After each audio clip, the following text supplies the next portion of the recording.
we were talking about how much Ron and Matt love Palm Springs before we jumped on stage, but welcome. I know people will kind of trickle in over the next couple of minutes, but this is an exciting conversation. I'm going to let Ron and Matt introduce themselves. A lot of you are probably familiar with both of them. We've done a couple sessions with the two of them, but this one's a little bit different. We're going to be talking specifically about surveys and the role that they play from a validation perspective in measurement, which I think is really cool. And if you guys are familiar with the unified playbook that we put out at the end of last year, kind of beginning of this year, we talked a lot about surveys and kind of the role that they play. And so I think it's going to be an interesting conversation having Matt and Ron go a little bit deeper there. So before we do that, I'd love to have you two introduce yourselves. Matt, do you want to go ahead and go first? Sure. Yeah, I'm Matt Bahr. I'm the CEO and co-founder of Fairing. We power measurement surveys for about 3,000 brands right now. Yeah. Ron? I'm Ron Jacobson, co-founder and CEO of Rockerbox. Excited to be here. Rockerbox is a marketing attribution platform helping brands to measure the efficacy of their marketing across a variety of different measurement methodologies, from MTA to media mix modeling to incrementality testing, all built on top of a marketing data foundation that we construct on behalf of our clients. Surveys are a big part of how we think about measurement, and it's been great partnering with Matt and Fairing to date, and excited to talk. Awesome. Before we jump into the questions, for anybody who hasn't been to one of our webinars before, we keep these really conversational. It is a panel style webinar. We don't have slides where we're going to go deep into a ton of content. We just have a bunch of questions that we're going to ask Ron and Matt to kind of speak to and have a conversation about. If you all have questions as we're diving in, I want to encourage you to drop those into the chat. We are not going to wait till the end to take those. We'll kind of take them as they organically come up in the conversation. So if Matt or Ron say something that you agree with, disagree with, have a question about, feel free to speak your mind. We love that at Rockerbox. So without further ado, the first question, and I'm gonna target this one, I think, towards Matt. In large-scale multi-channel campaigns, how can surveys help enterprise organizations uncover their channel contributions? And specifically, how do they do that in a way that traditional models might overlook? Or what value are they adding on top of the traditional measurement models that we talk about? Yeah, so to answer this question, it really comes down to the channels that you're advertising on. Certain channels play very well into survey methodology more so than others. So in implementing kind of a survey-based measurement model, whether it's channels like influencer or podcast, channels that are traditionally harder to measure with click-based measurement is really where we come in and help kind of augment traditional methods. So if you're using if you're advertising on, let's say, audio, you could look at kind of an MMM maybe on a quarterly basis. Ron could probably chime in as far as the cadence that's even allowed at this point, where surveys do a phenomenal job at helping kind of validate or invalidate channels like that.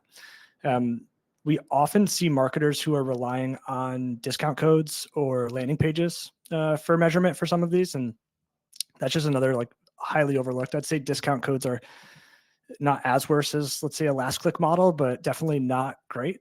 We see when someone's running a pretty large scale audio campaign, about 45% of consumers actually use a coupon code at all, whether it is the code that the host or influencer was giving out, or it's just your 20% off code maybe that you have on your site.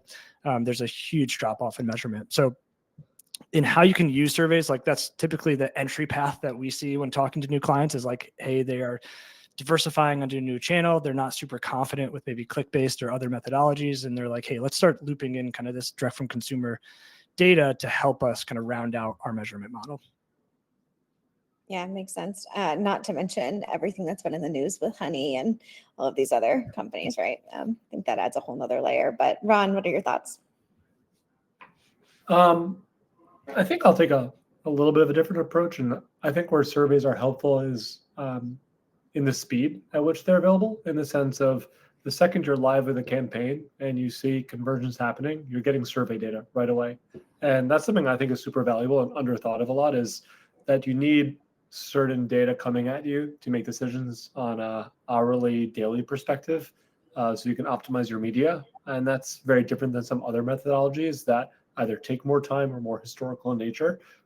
two of them being media mix modeling and incrementality testing, both really interesting models for measure methodologies that bring a lot to the table, but they're out of date often, and they're slower and take more time to process. So surveys are great in that right away you're getting information, and you're getting information that, to Matt's point, goes across every single channel. So it's one of the best ways to instantly know from paid search to linear TV, get a quick pulse on which media is actually driving something. So I think that's probably one of the most valuable parts of surveys to me.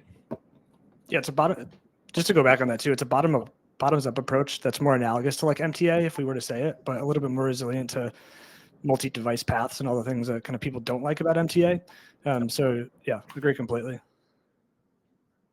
Yeah, I think that's kind of a good lead in actually to the second question, which is like, what are the best practices for integrating survey data with MMM and MTA outputs specifically in a complex organizational setting, where you're dealing with like vast data sets and really diverse audiences and just a lot of information. What are kind of the best practices that you guys are looking at? And Ron, I'll throw this one to you first. I think there are two parts. First is just from like a data foundation perspective. You just need to have survey data right there as kind of a first-class data set right alongside spend, path to conversions. It's just a core foundational data set that a lot can be built on top of. So that's the first part I think about it. The second part is how can you use it to augment something like MTA? A KPI we think a lot about at Rockerbox is what percentage of conversions are attributed to either direct or to directional channels. We call directional channels like paid search or organic search, channels that are just trying to drive you towards your end destination. If we can do a good job at lowering the percentage of conversions that are attributed to direct, organic, or paid, and tying them back to the actual media, that's a super helpful, that's a super large impact for marketers. And surveys are a great way to do that. So I think surveys literally being ingested into MTA with a set of rules, for example, like if touchpoint equals direct and survey says Y, use Y. Conversely, if touchpoint equals linear TV and survey says linear TV, well, great, that's corroborated. So basically having like a kind of rule-based system for how you leverage surveys as an additional data input to MTA has been really helpful for Rockerbox and our clients today. Yeah, we think about it very similarly. In the fairing admin, it's not, I guess it's MTA in the sense, but we have last click and we compare that to survey response. So it's like the easiest way for us to close kind of any prospect is just to show them the last click data that they're traditionally used to looking at, which is obviously lower funnel channels like branded search. And then we just light that up with all the survey data. So it's usually very kind of eye-opening if that's the silo that someone's been in. Curious, Ron, if any of your clients have done this yet, but we've started to do some analysis is using survey data as a prior in an MMM. To help kind of understand where that baseline starts. I haven't spoken to anyone practically yet. We're kind of in like a post analysis after kind of talking to a few of our customers who are doing that, but I'm curious if anyone's thought about or kind of thinking about directionally that doing that. We haven't done that as far as I know. It's a super interesting idea though. I mean, we actually built a lot in back half of last year, this concept we call like narrow priors. How do we adjust and refine the priors using our MM models with third-party data? Often that's being done with incrementality tests. Yeah. Clients are running them anyways, so they might as well help feed those to Rockerbox to more accurately make that MM model. Surveys would be an interesting input. We should have talked to Dan, our data scientist. Definitely, yeah. We do have a question here. If there's a little bit off of like the survey point, but it is a conversation that you two have had a couple of times. And they want to know, how do you use MMM and MTA together since they're using totally different methods? And I think that's a fair question and something we do talk about a lot. Ron, do you want to give the quick answer there? Sure. I think that MMM and MTA bring two different lenses to measurement. And I think they should be used according to kind of the framework, I guess, the perspective that they bring. So what do I mean with that? MTA is a real-time way to measure marketing. With every conversion that occurs, you have a path to that conversion, and you can start to allocate credit for that. So on any given day, Monday, Wednesday, Friday, anyone in your team logs in, and they want to understand how things are performing. MTA is a great resource for that. What's going to happen, though, is you're going to find times where what you see in your MTA seems off. Or you want to validate it. You could say, linear TV seems to be underperforming, or is my meta prospecting really doing that good? Like, these are questions we hear all the time. And this is where you need validating frameworks or methodologies that can validate what you're seeing in that day-to-day MTA data source. That's where we believe MMM, incrementality testing, surveys, and a couple other data sources are spectacular at bringing a different perspective to measurement that can help you validate what you're seeing with your day-to-day MTA. What does MMM bring that's different?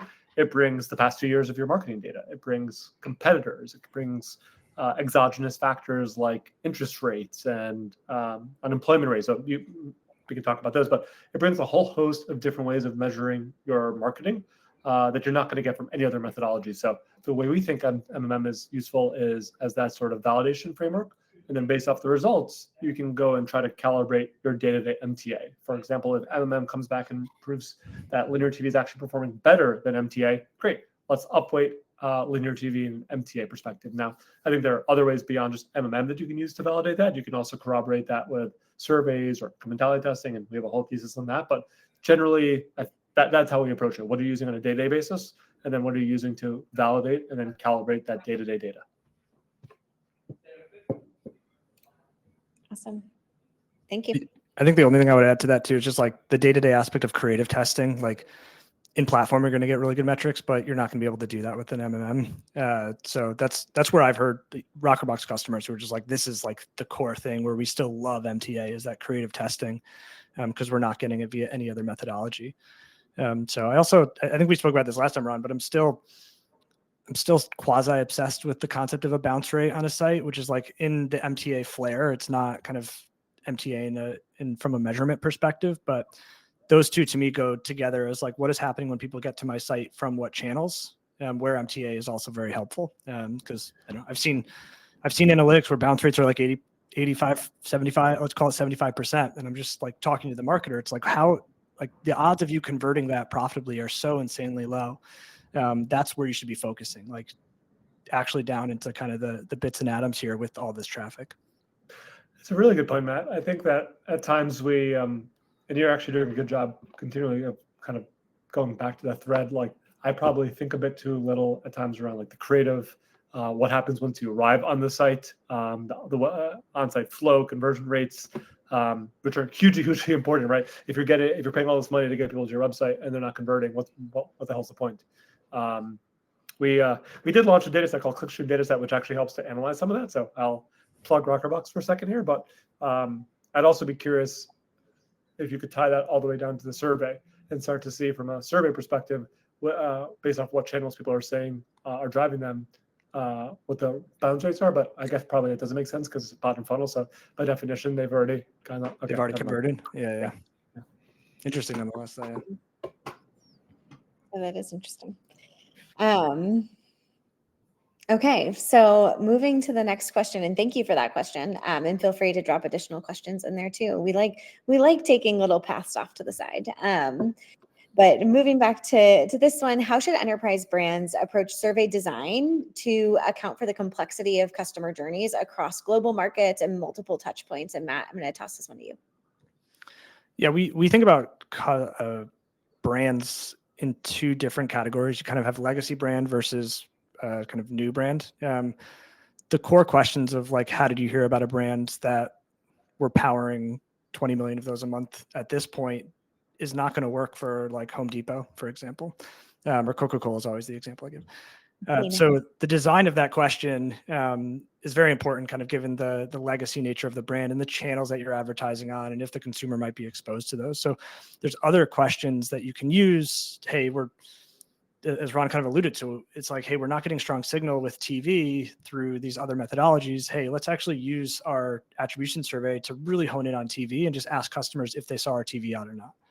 So the design of the question can definitely be quite variable based on really the goal or the kind of, let's say, gaps in measurement that a brand is thinking about. And then the second thing to note around survey design is we try to do our best with templates via our question bank, which we have 2 methodologist advisors who we talk to 2 or 3 times a month around how to write questions correctly, how to remove bias, the UX of these things. And those things are super important. So if you're doing kind of one-off, maybe quarterly research type surveying, a lot of the platforms have that built in. Maybe you're hiring a third-party firm to write those, but it's definitely something I would say brands shouldn't just overlook, in the sense of like, just write their own questions. This seems easy because there's a lot of ways to introduce bias and other things into the equation that one might not be thinking of. So kind of two prongs, ways to think about it: age of brand, type of question, and then actually the question itself. The last thing to note is, for the most part, there's another kind of slice that you could think about this. It's new versus returning customers. So new customers, how did you hear about us? Kind of, how did you first hear about us? Not really a huge difference in the output of adding the word first with how we're asking that question. For returning customers, we recommend a question that's like, how did, or what led you to bombas.com, for example. Really to capture those bottom of funnel channels. Like most of the time, it's probably just a customer who's coming back to buy something, and it might not have been influenced by a channel or not.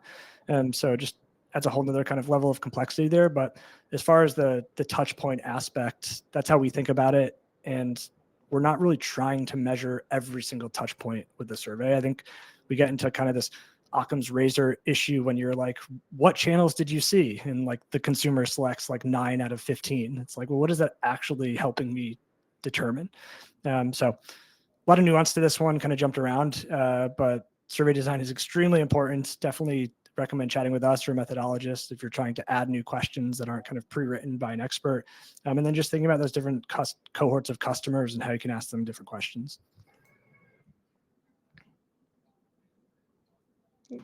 On that, actually, a question for you, Matt. I mean, you mentioned the cut of new versus repeat. Even, I guess, within one of those segments, how often are you running multiple surveys at the same time? Or is it really like every single person who comes in for new gets the same survey versus like, do you ever like run A/B tests of the surveys at the same time?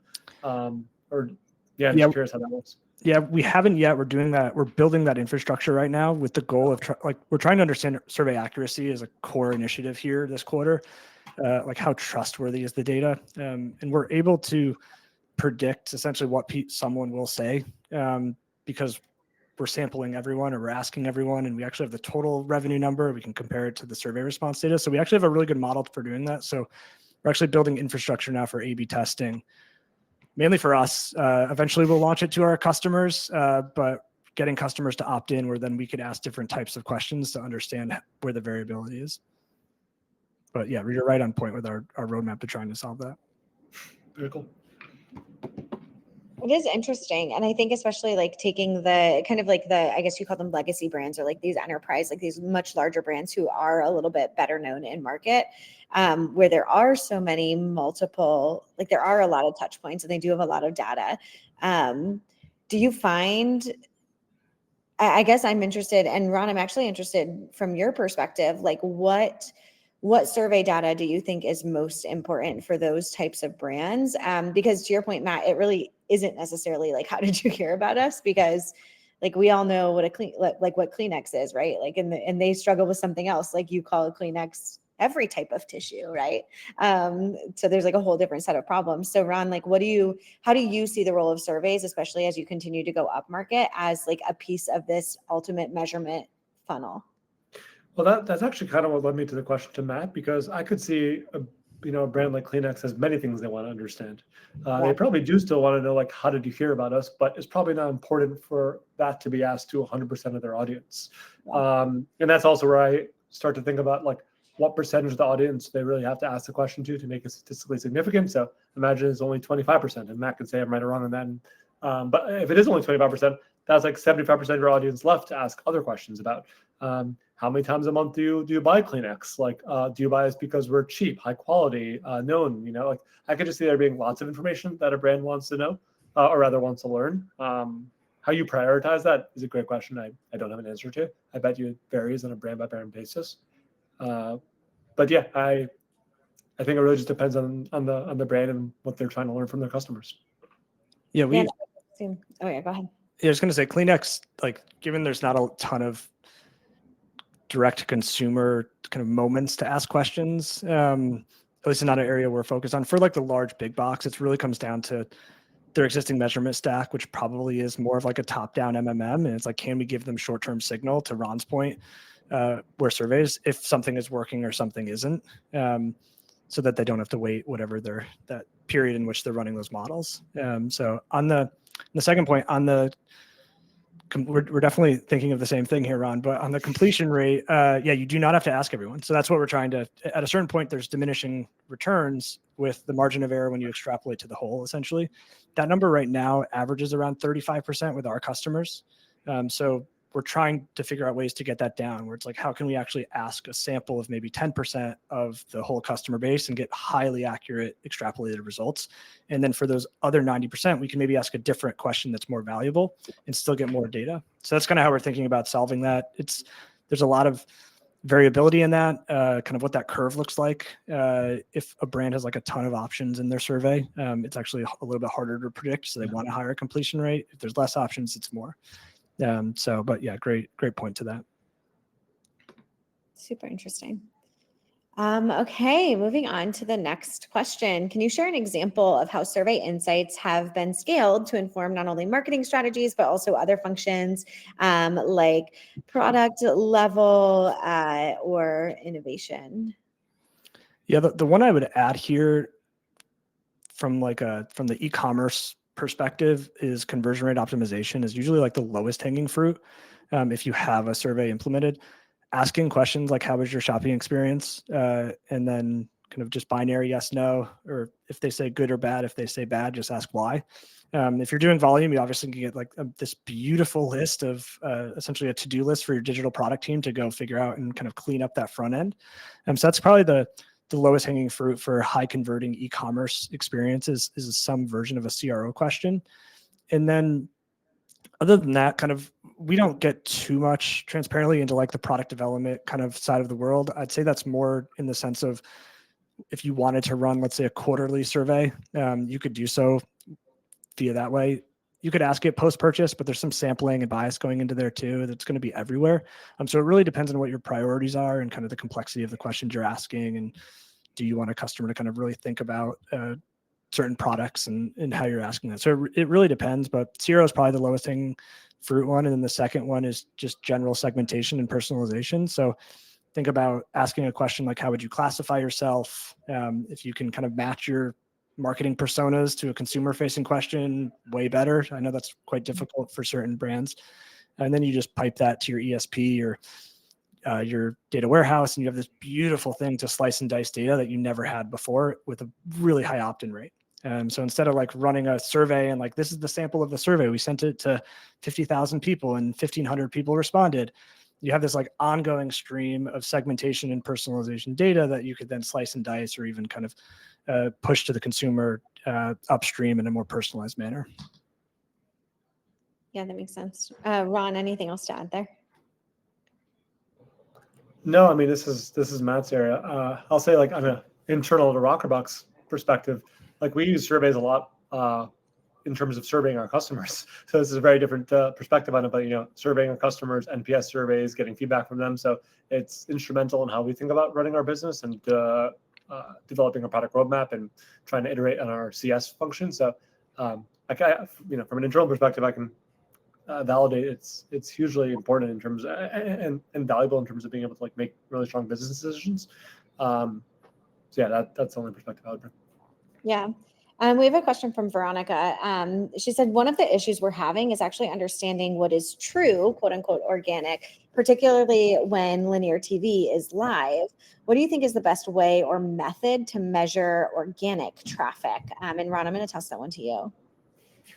Yeah, this is a great question. I mean, we kind of have a couple different approaches to this. So with our core MTA offering, we have the ability to ingest post-log reports and to use that to try to determine, do we believe that there was a lift against an organic, or not really an organic, but like a standard baseline of visitors in the DMAs or in the geos at the time when those linear TV ads aired. And we actually incorporate it into our MTA. So like we will give credit to certain sessions for linear TV if we see a lift against the baseline. There again, though, that might be something you want to validate. So that's where we launched incrementality testing last year, which is a really effective way to validate linear TV, particularly as a channel, given the geographic nature of it. So running a geo holdout test Rockerbox can help design that, run that for you. We have a lot of clients who do that themselves or work with third parties. All those are good. That could be really effective. Obviously, there's some sort of a cost trade-off there. If it's actually driving revenue and you're holding out in a geo, there's going to be a revenue hit there. You can also kind of go the opposite way and do a scale-up test, which is kind of doubling down on the channel to see if that actually has has an impact. The third way would be classic MMM. I mean, linear TV is actually one of the channels I think are best suited historically for MMM, given it's not a click-based channel, despite our approach to try to do synthetic events to try to measure it from an MTA perspective. So the short answer is there are a host of different methods, but I keep going back to what can you do on a day-to-day basis to measure your business? You need some day-to-day signal. I think that's where attribution MTA comes in. And then if you feel as if you're not getting what you need from that, if linear TV doesn't seem to be performing well, how could you use something like MMM, testing, surveys as a way to validate what MTA is reporting for linear TV? Yeah, absolutely. Matt, anything else you want to add there? No, I would just say surveys is a great place to start with measuring linear TV too. Yeah, definitely develop that baseline.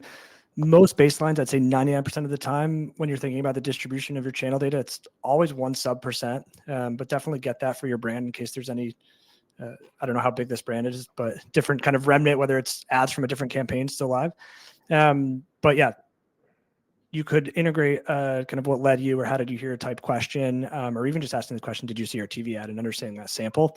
We work with a couple TV kind of consultants, and that's their core focus. And that is their core methodology is asking a TV specific question to understand the kind of level of penetration of the customer base who saw or didn't see a TV ad. At that point, what do you feel generally about surveys that are more up funnel? Is that something you think about? Like when somebody arrives on your website, pop them with a survey right there? Or is that a wasted opportunity given you can ask them for emails and things like that? Or is it worth it? And is that something you guys do it for? We don't do it yet, or we have a way to do it. We're not doing Sorry, it I keep asking you product questions. You're definitely on point with kind of where we're directionally going. We think about that a lot from a channel measurement perspective. We're not moving upstream to capture other types of survey data, but let's say you're launching a TV ad in a specific DMA. It's hey, can we ask customers in this DMA if they saw the ad up funnel? There's going to be a 5% conversion rate on that question. So extrapolating that and really understanding the sample gets more difficult, which is kind of why we're not just rushing into it, but definitely a way to at least get a signal of is it working or is it not? Makes sense. Before we move to the next formal question, Maria actually had a question. She said, you mentioned you use survey data to inform MMM priors. How predictive or correlated have you seen brand metrics with lower funnel performance, Matt? I don't have a really great answer for you, and I could definitely follow up, Maria. We are kind of in the analysis phase of that with a few different data sets to understand and find those correlations better, but we'll definitely have a lot of content, I'm sure, with Rockerbox, and that we've spoken about it heading into this year as far as how you could think about those two data sources together. Awesome. Yeah, I echo Matt there. Awesome. Okay, let's move on to the next question. And thank you all for all the questions you're dropping in the chat. Feel free to continue to do that. So what unique challenges do enterprise brands face when leveraging surveys at scale, and how can they address issues like biases or operational inefficiencies? And I think that this is a question that always comes up when we're talking about self-reported data like surveys. So Matt, I'd love to hear kind of your take on this. Yeah, the first, as far as the bias, where fairing lives is post-purchase or in conversion. So we're typically sampling 100% of people right now. Again, that's probably going to start to go away when we get more, we have a more statistical approach to who we should ask and when. So that's kind of the first thing. I definitely wouldn't recommend showing it to 20% of your users unless you really know what you're doing from a surveying and kind of the statistics side of things, because you're just going to introduce a bias for sure. So that's kind of step one as far as implementation is ask everyone if you can. There's around survey design, whether it's forced or not, we definitely recommend making it not forced. It's kind of an easy escape route for the consumer. We don't necessarily want them just clicking a button to go forward. So there's a lot of best practices when it comes to addressing that. Incentives is another one. We strongly recommend actually don't having an incentive. We don't want to create any reason for someone to submit the survey beyond the fact that they're on the page and they want to submit the survey because they're reading the question. So just some things to think about where you could start to introduce some things. If you wanted to like A/B test these things, you definitely could, to understand hey, we asked an incentive and we didn't. What's the difference between the output of the two questions? But again, it comes down to, which I'm sure Ron could talk about. There's like, now you're just adding all these variables into how you're analyzing it, similar to like how maybe an incrementality test can go wrong. So definitely easier just to start to ask everyone. As far as the operational inefficiencies, it really comes down to kind of what we're talking about here. The things that we're working on at Fairing now are like, how do we clean data up programmatically? Because I know that's definitely an operational aspect of where this gets in the way of consumers writing in other at scale. How do you do that? I think I saw one of Rockerbox's customers a couple of years ago with this like crazy long mapping list of all of the other responses. So those are the things that we're helping improve now. And trying to just find different ways to get this data into a really good place.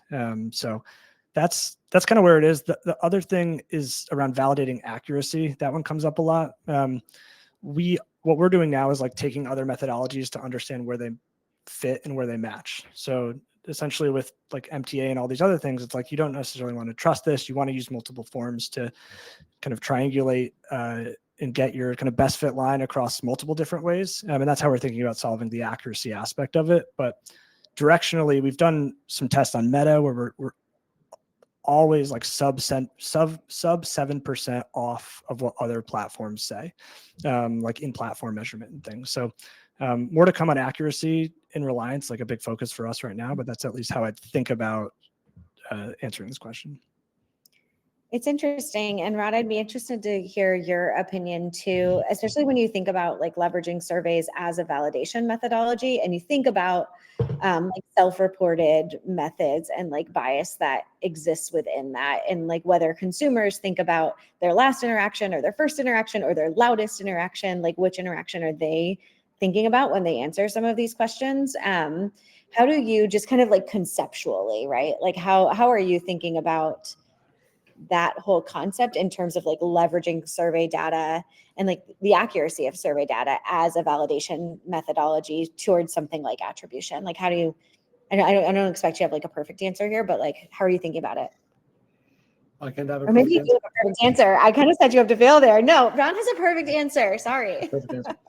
No, I mean, listen, I think a lot of the points around bias and biases and I guess skewing of the data comes a lot to the survey design that Matt spoke a lot about. It's asking the right question.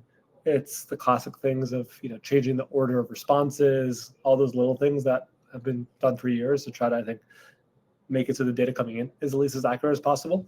From our perspective at Rockerbox, it often goes back to those rules once we get the survey data. So, and we like to give clients some flexibility here. Do you want to treat the survey as a last touch point, a first touch point? Do you want to adjust that based on the response? So a good example is if the survey says paid social and the last touch was paid social, the fact that those two are the same can lead to a different rule than if they were different. So we have some flexibility there. Now, what is the, sorry to jump in on that. What is, maybe what Rockerbox recommends, but what do most customers, how do they want to interpret it? Yeah, just curious. Default's last touch. Default is last touch, and unless it's if it's the same, so it's last touch. If it's the same touch as the existing last touch, we added a second last touch. If it is a one-touch path to conversion, we keep it as a one-touch path to conversion.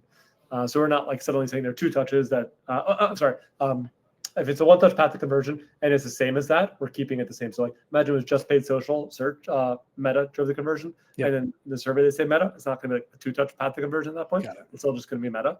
But the default that most clients end up doing is last touch, appending it to the end with the timestamp. I think like a second before the conversion. We do have some clients who actually do the opposite. I think those are ones who've actually asked questions like, "How did you first hear about us?" That push it to a first touch. Kind of insertion in the path of conversion.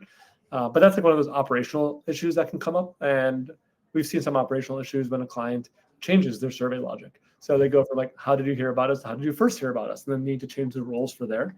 The other area too, from an operational inefficiency part is It's really that other response that happens in the sense of we've gotten, well, it's other, but also the fact that like the way that we speak about marketing channels is very different than average people talk about marketing channels. Like influencer versus paid search versus organic search is a very like nuanced delineation that your average consumer doesn't have. So just trying to think through operation, like how do you set up a survey in a way that gives the best data, and then how do we map those responses in a way that most aligns with the rest of the marketing hierarchy, knowing that it's never going to be perfect. So we've seen those challenges a lot. It's interesting, and Jason can ask a question in a very similar vein, but maybe like slightly different. He said customers have horrible memories, especially for considered purchases. Which biases scare you the most? Peak end rule jumps to mind, but there might be others that are worse. Matt, are you scared by any of the biases? And if so, which ones? Yeah, I think the peak end rule, I wouldn't necessarily be scared of it. It might actually elicit you like better results. Essentially, like which marketing touch point was the most intense that like actually got you to remember the brand and go buy. So there's nuance with all of these things. I think it's not going to be, there's no like perfect methodology. I think from a bias perspective, it's like, what if there was 2 channels and then the third one is how they answer the question?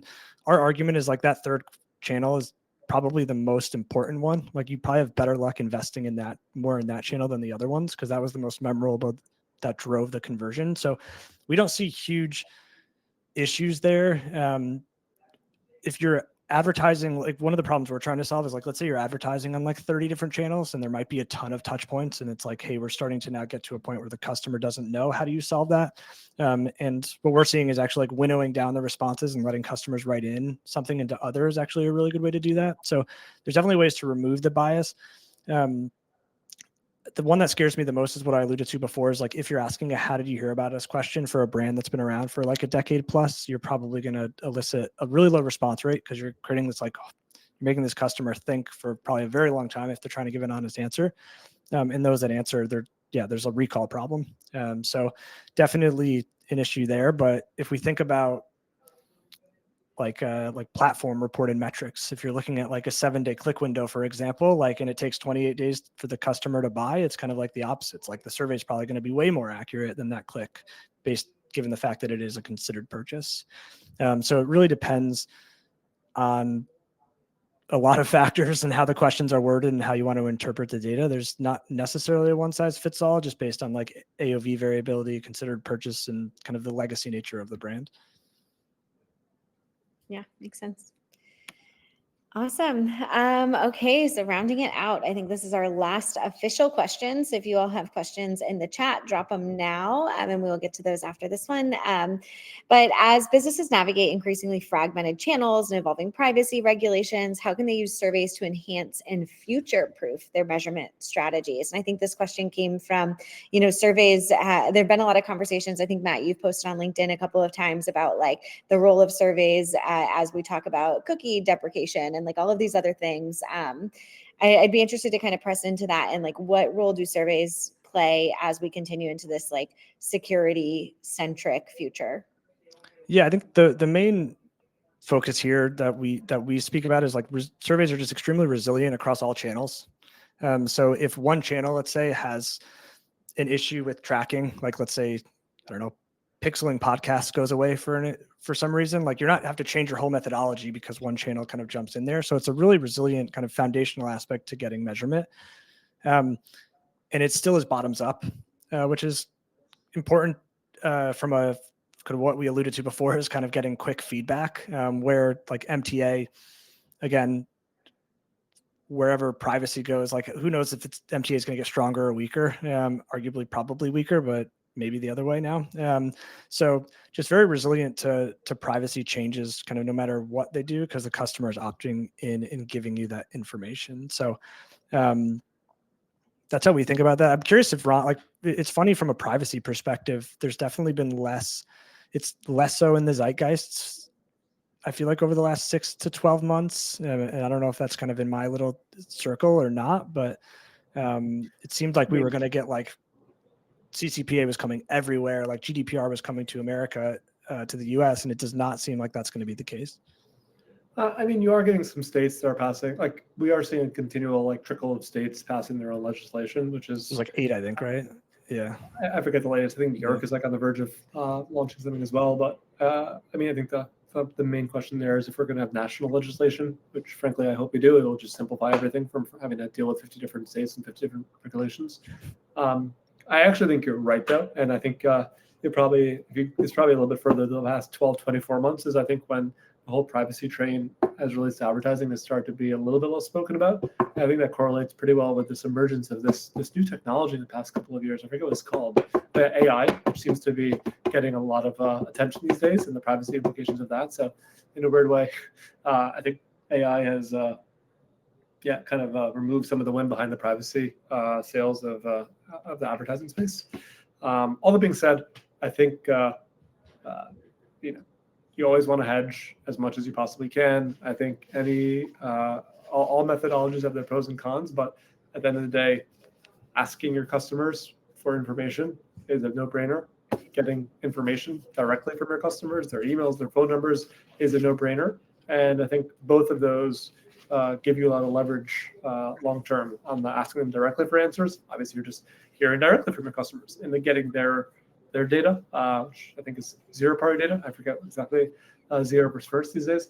But that actually does help with other types of measurement when you can use first-party identifiers to connect dots between different channels. So kind of ironic that some of the privacy changes have made measurement more deterministic than it had been in the past.